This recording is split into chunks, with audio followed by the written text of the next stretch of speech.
नमस्कार साथियों, कैसे हैं आप सभी। आशा करते हैं कि आप स्वस्थ होंगे, सुखी होंगे और प्रसन्न होंगे।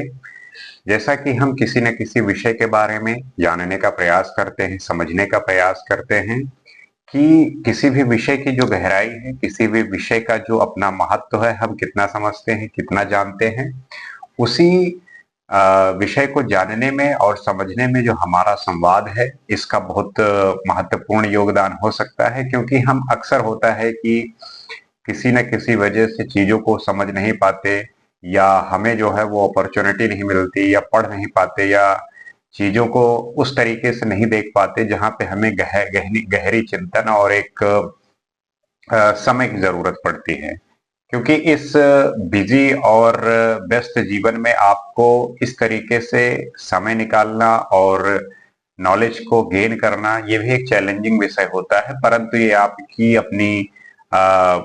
अपने जो है भाव से, अपने जो है प्रयास से इस चीज़ को आप कर सकते हैं और पा सकते हैं। उसी प्रयास में हम आपके सामने उपस्थित होते हैं, किसी भी विषय को डिटेल में जानने का प्रयास करते हैं।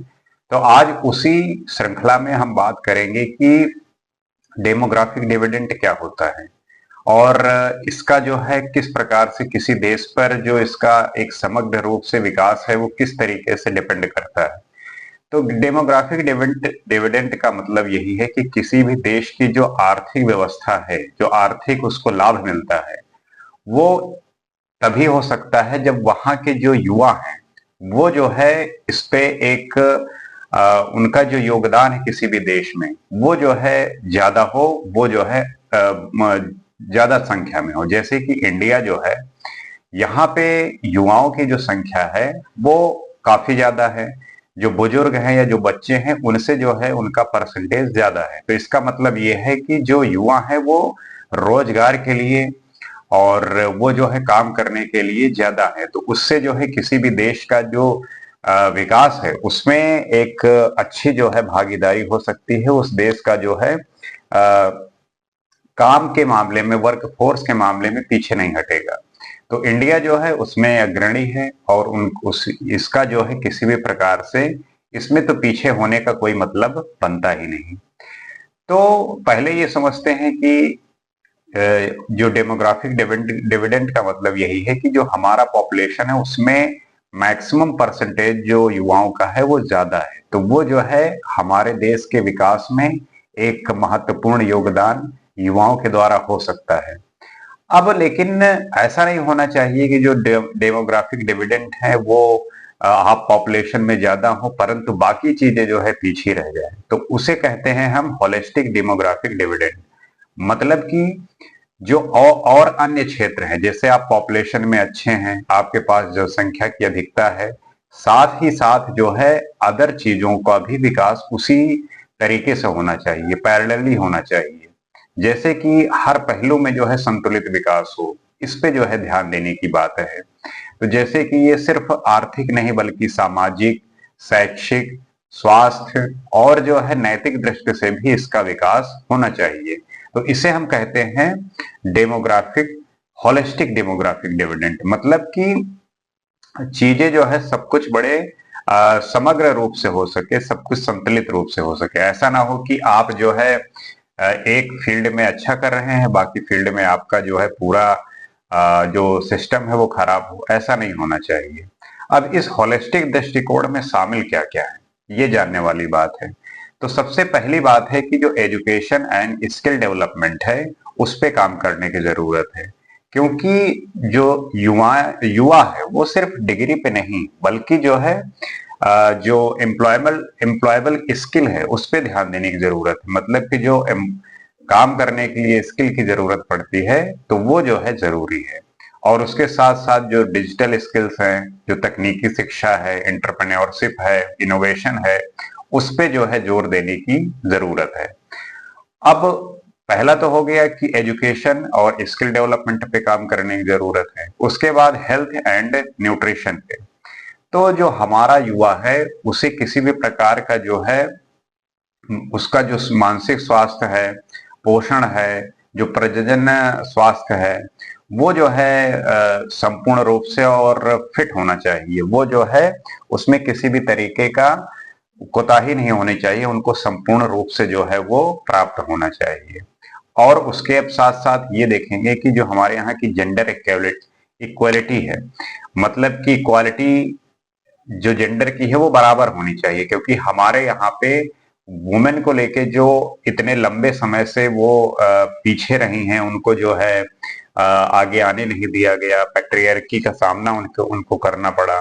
तो इस वजह से उन्हें जो है आगे लाना है, उनको समान अपॉर्चुनिटी देना है, जो सभी वर्ग की महिलाएं हैं उनको अवसर मिले, चाहे वो शहरी हों, चाहे ग्रामीण के हों, चाहे गरीब हों, चाहे अमीर, सभी को बराबर मौका मिले। तो इस तरीके से अगर महिलाएं सक्रिय होंगी तो जीडीपी में भी एक बड़ा उछाल देखने को मिलेगा।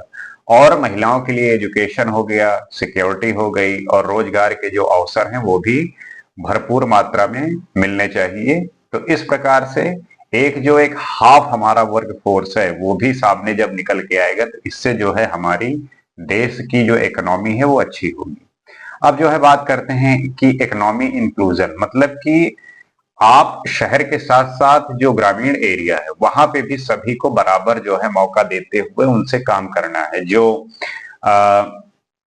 एमएसएमईज की बात करते हैं कि जैसे ऐसे लोग हैं जो हाई स्किल्ड नहीं हैं, तो अब सीधे वो सॉफ्टवेयर कंपनी में तो काम करने नहीं लगेंगे, तो उनको माइक्रो, स्मॉल और मीडियम जो एंटरप्राइजेज हैं वहां पे जो है उनको वहां पे एम्प्लॉय करें, वहां पे उनको सिखाएं, वहां पे काम करें। तो इससे जो है एक समुचित रूप में जो है विकास होगा।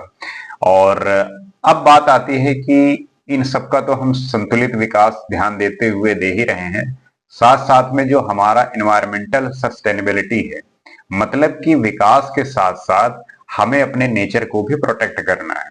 ऐसा नहीं कि आप जो है निरंतर विकास की दौड़ में चल रहे हैं और अपने नेचर को आप नुकसान पहुंचा रहे हैं, तो वो भी ठीक नहीं है।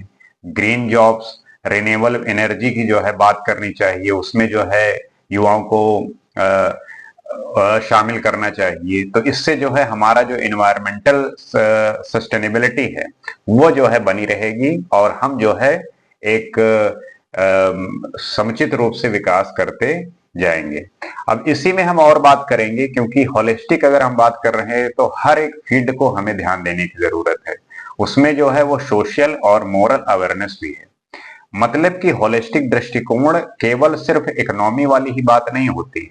बात है कि जो युवा है, जो यूथ है, वो जिम्मेदार नागरिक बने, उनका जो अपनी मेच्योरिटी है चीजों को लेके वो बेहतर हो। साथ में साथ जो उनके नैतिक मूल्य हैं, जो उनकी नागरिकता है, और जो सहयोग की भावना हो, हेल्प करने का नेचर हो, वो भी एक संतुलित मात्रा में होना चाहिए। वो भी संतुलित होना चाहिए, ताकि जो है वो इस चीज में हर चीज को समान रूप से लेकर हर एक फील्ड में एक सही तरीके से विकास हो।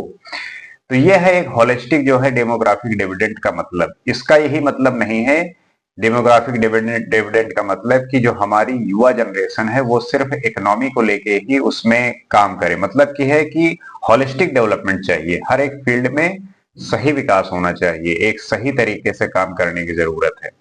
अब इंडिया के अगर हम रेफरेंस में देखें तो हमारे यहाँ पे जो 65% पॉपुलेशन है वो 35 ईयर्स से कम है, यानी कि जो हमारा डेमोग्राफिक डिविडेंड है वो बहुत अच्छा है, मतलब ये समय जो है वो बहुत अच्छा है। तो यहाँ पे जो जरूरत है कि हमारे युवाओं को वो सही दिशा मिल सके, नहीं तो ये जो डिविडेंड की बात होती है डिजास्टर में कन्वर्ट हो सकती है। मतलब कि इतनी बड़ी पॉपुलेशन है युवाओं की कि अगर इनको सही से हम अगर सही से इनको हम मैनेज कर पाए तो हमारा जो विकास का स्तर है वो तेजी से और बहुत अच्छे तरीके से ग्रो करेगा। लेकिन अगर इनको हम सही से मैनेज नहीं कर पाए तो ये जो डिविडेंड है वो डिजास्टर में कन्वर्ट हो सकता है। इसलिए जो है जो भारत है वो होलिस्टिक मॉडल को जो है अपनाने के लिए अग्रसर है और उसी पे जो है काम कर रही है। क्योंकि हमारा जो एजुकेशन है, हम जो हेल्थ की बात करते हैं, हेल्थ सेक्टर में इम्प्रूवमेंट की बात करते हैं, चाहे वो एम्प्लॉयमेंट की बात हो, और जो हमारे नैतिक विकास है, मतलब कि एथिक्स को लेके, मोरालिटी को लेके, तो उसमें उसे जो है संतुलित तरीके से ध्यान देने की जरूरत है। अब हम ये बात समझेंगे कि जो हमारी गवर्नमेंट है वो जो है इस पे किस प्रकार से जो है काम कर रही है। ऐसे कौन से इंडियन गवर्नमेंट इनिशिएटिव हैं जिसे जो है गवर्नमेंट प्रमोट कर रही है या उसको लेके चल रही है। तो उसमें जो सबसे पहला है वो है स्किल इंडिया मिशन, मतलब कि युवाओं को जो है स्किल प्रोवाइड करना है ताकि वो काम के लिए रेडी हो सकें। स्टार्टअप इंडिया है जिसमें जो है युवाओं को अपना काम अपने तरीके से करके वो और लोगों को रोजगार दे सके, इस प्रकार का प्रावधान है। अटल इनोवेशन मिशन है, मतलब कि स्कूलों और कॉलेजों में जो है इनोवेशन लैब बनाना है। तो वो जो है बेसिक स्तर से चीजें समझने का वो बच्चे प्रयास करेंगे। साथ में डिजिटल इंडिया है जहां पे हम यूथ को जो है डिजिटल सशक्त होने का एक प्रेरणा देते हैं और उन्हें बनाने की कोशिश कर रही है गवर्नमेंट। बेटी बचाओ और बेटी पढ़ाओ का है जिसमें जेंडर इक्वालिटी की बात आती है कि वुमेन को भी सेम अपॉर्चुनिटी मिले, और इस तरीके से जब मेन और वुमेन दोनों मिलकर साथ में काम करेंगे तब जो है किसी भी देश का जो है होलिस्टिक विकास होगा।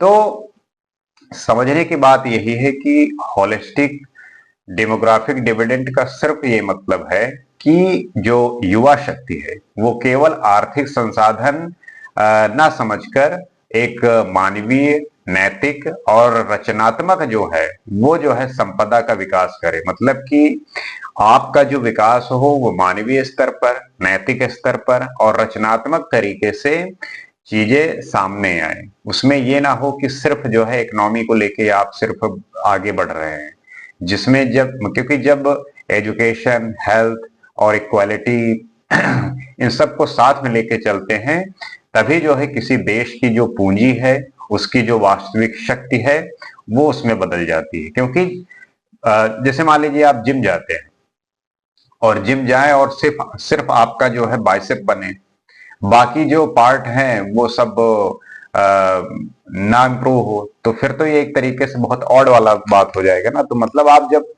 कुछ भी करिए तो वो समग्र रूप से एक होलिस्टिक वे में होना चाहिए कि अगर आप जिम जा रहे हैं तो पूरे बॉडी का जो है सही तरीके से विकास हो, हर एक पार्ट में सेम जो है वही इंटेंसिटी हो, वही आपका एफर्ट हो, ताकि आपकी बॉडी एकदम सही से निकल के आए। उसमें ये ना हो कि एक पार्ट अच्छा है एक पार्ट गड़बड़ है।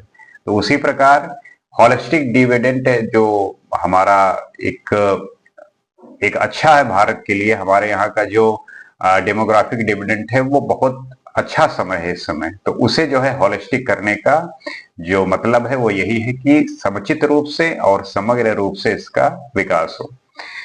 इसी आशा के साथ आपसे मैं उम्मीद करता हूं कि आपने इसके बारे में समझा होगा, जाना होगा, इसका क्या वास्तविक मतलब है और आप क्या सोचते हैं इस बारे में, आपकी क्या राय है वो भी शेयर करिए।